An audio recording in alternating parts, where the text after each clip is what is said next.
నమః పార్వతీ పతయే హర హర మహాదేవ. నిన్న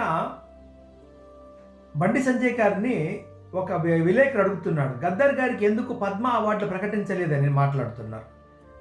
గద్దర్ గారికి ఏ రకంగా ప్రకటించాలని నేను ప్రశ్నిస్తున్నా. ఎందుకు దేశాభివృద్ధికి ముందుండి పాల్గొన్నాడా, లేక దేశంలో ఉండేటువంటి ఆదివాసీ బిడ్డలని తమ ప్రాణాలు కోల్పోయే విధంగా రెచ్చగొట్టడం వల్ల ఇవ్వాలనా? అంతేకాకుండా దేశానికి వ్యతిరేకంగా ఒక శాసన నిర్మాణాన్ని ఎదిరించినందుకు ఇవ్వాలనా? తర్వాత దేశంలో రక్షణ వ్యవస్థకు సంబంధించిన పోలీసులు మిలిటరీ వాళ్ళ చంపేదానికి ప్రేరేపణ చేసినందుకు ఇవ్వాలనా? అంతేకాకుండా ఈ దేశానికి వ్యతిరేకమైనటువంటి భావజాలాన్ని ప్రజల్లో నింపి వాళ్ళ కొడుకులను మాత్రము అమెరికాలో చదివించినందుకు ఇవ్వాలనా? కూతుర్ని ఆ కాంగ్రెస్కు సంబంధించిన దానిపైన ఎమ్మెల్యే సీటు కోసం పోరాడి సీటు సాధించేందుకు ఇవ్వాలనా? మంది తల్లుల యొక్క కడుపు కోతను కలగజేసినందుకు ఇవ్వాలనా?